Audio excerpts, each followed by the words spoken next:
Survivors of the end of the world found a community safe from zombies. Hello all. This is Jacobson and this is a brief retelling of the 11th episode of the 5th season of the zombie series The Walking Dead. You can see the previous episodes at the links in the video description. Once this video gets 200 likes, I will release the next installment. Enjoy watching it. Maggie and Sasha bring Aaron to the barn, where the rest of the group is resting. Rick and the others seem wary of Aaron's appearance. Maggie gives Rick Aaron's gun, which Rick keeps for himself, asking Aaron about his intentions. He informs the group that he was following them and that it was he who supplied them with water bottles the day before. Vic decides not to believe him and convinces the group that Aaron has other intentions. Aaron, knowing that he will be believed, asks Sasha to give Rick his backpack, directing him to a small set of photos of his community that he took as proof of its existence. When Aaron explains what his community is and stresses its safety, Rick punches him in the face, knocking him out. Since Aaron is unconscious, Rick sends a group to observe the area. Michonne tries to convince Rick that Aaron is not a threat, but Rick insists that he cannot be trusted. Glenn informs Rick that there are many places where enemies can hide, which causes even more panic in the group. When Aaron comes to, he keeps a positive attitude and jokingly praises Rick's strength. Rick replies that you can't trust someone who laughs after being beaten. Rick asks Aaron about the number of people waiting for his group. Aaron replies that it doesn't matter if he told him about the number of people, as it won't affect whether he trusts him more than he trusts. Rick insists that he confess anyway, and Aaron informs him that there is only one. Aaron also reports that he and his accomplice have cars that they tried to drive to the barn, but they were prevented by trees.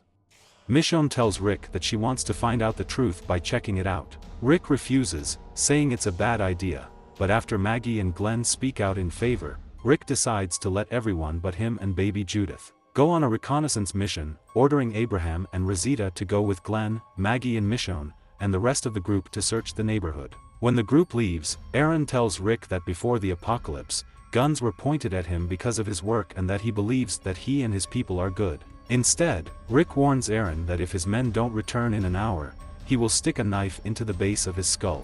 Michonne, Maggie, Glenn, Rosita and Abraham are still on their way to their destination. Glenn warns the others to shoot whoever comes out of the woods if the time comes. Disagreeing, Michonne says that Aaron's people, not bad people, reminding him how they saved Gabriel, how they saved Tara after her affair with the governor, and how they saved a crazy woman with a sword, implying themselves. Glenn reluctantly agrees. They get to the specified location, find the car and van and realize that Aaron was telling the truth. A pair of walkers come out of the woods, one of them almost bites Abraham until Rosita intervenes. In the barn, baby Judith starts crying. Aaron, still tied to the barn's support, reminds Rick that her crying will attract a lot of walkers to their location and that if that happens, he will be the first to die because of his immobility. Aaron insists that Rick take the applesauce so that Judith won't cry. Still doubting Aaron's intentions, Rick takes out a spoonful of applesauce from the supplied jar and offers it to Aaron, telling him to eat it first as a precaution. Aaron, realizing what he is doing, and, offended, refuses, saying that poisoning the child would be the last thing he would ever do. Rick, however, insists, even after Aaron informs him that he doesn't like applesauce. Against his wishes, he eats it. Realizing that it's safe, Rick rushes back and shares the sauce with Judith. Rick reminds Aaron that he has 43 minutes left. Abraham and Rosita are cleaning the van. He then talks to Rosita about what happened to Eugene, asking if she believes he could have harmed her. Rosita replies that no, and that she is sure it wasn't him.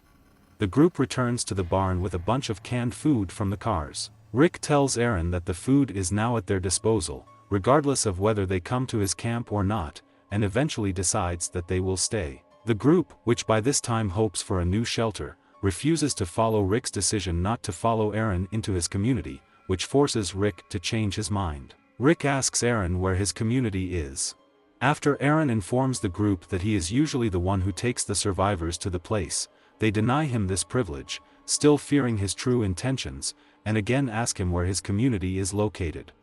After reporting the location, Aaron also tells Rick about the best route to the community. However, Rick decides to go the other way. Aaron warns him that the path he has chosen will not be safe, as it has not been cleared in advance. Rick insists that they will go his way to avoid trouble.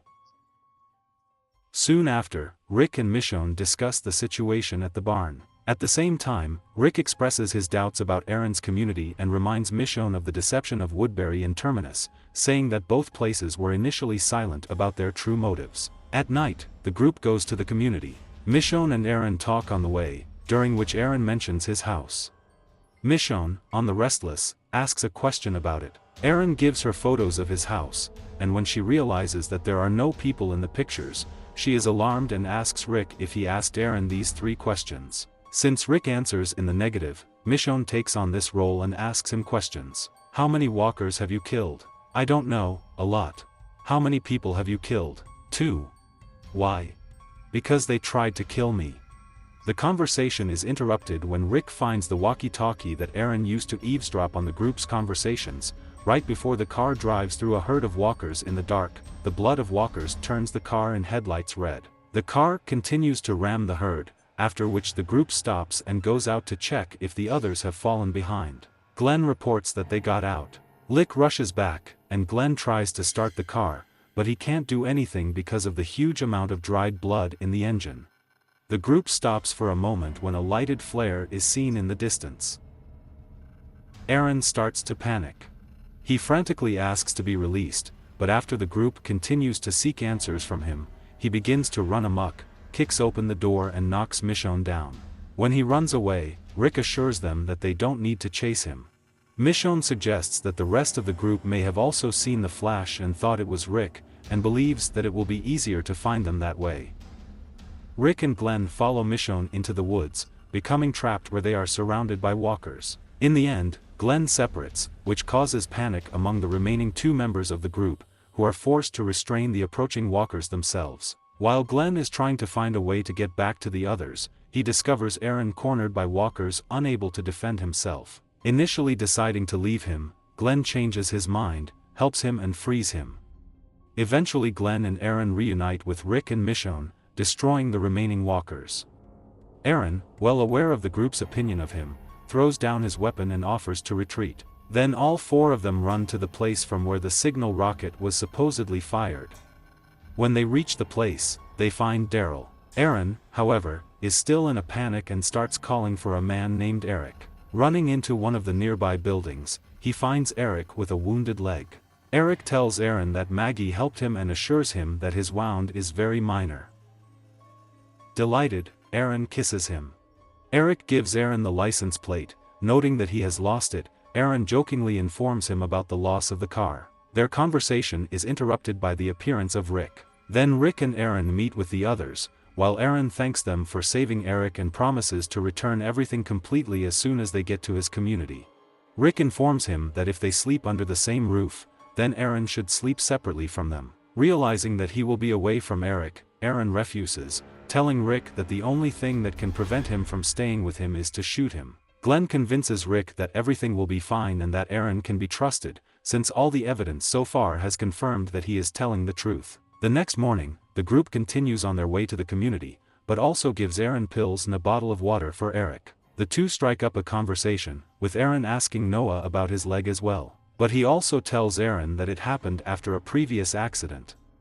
Aaron, showing sympathy for his condition, offers him the help of Pete, a doctor from his community who has done many incredible things. On the way, Rosita points to the Washington Monument, which is visible from afar. The city of Washington appears to the eye, completely virgin and almost untouched by the apocalypse. Abraham grins and tells Rosita that they will get there, despite the low battery in the van and the fact that they are only halfway to the goal. Shortly after, the van breaks down, much to Abraham's dismay. Glenn helps fix the problem by replacing the dead battery with a spare one in the van. Surprised, Abraham asks how he found out about this, to which Glenn only smiles in response. Rick is watching from afar. Michonne is sitting next to him. She tells him that he should leave his worries as their battles are over. Rick says he still doesn't believe Aaron and Eric, and then declares that no matter what happens, he wants to make sure because his family is at stake. Before leaving, Rick stops at an old hut, takes a bowl from a blender and hides Aaron's confiscated pistol in it, taking it with him as a security measure. The group reaches the safe zone of Alexandria. Rick waits warily, stopping in front of the gate, but is relieved to hear the sounds of children playing from behind the gate, assuring him that the territory is safe. Turning to Rick, Michonne asks him if he is ready, to which he replies that he is.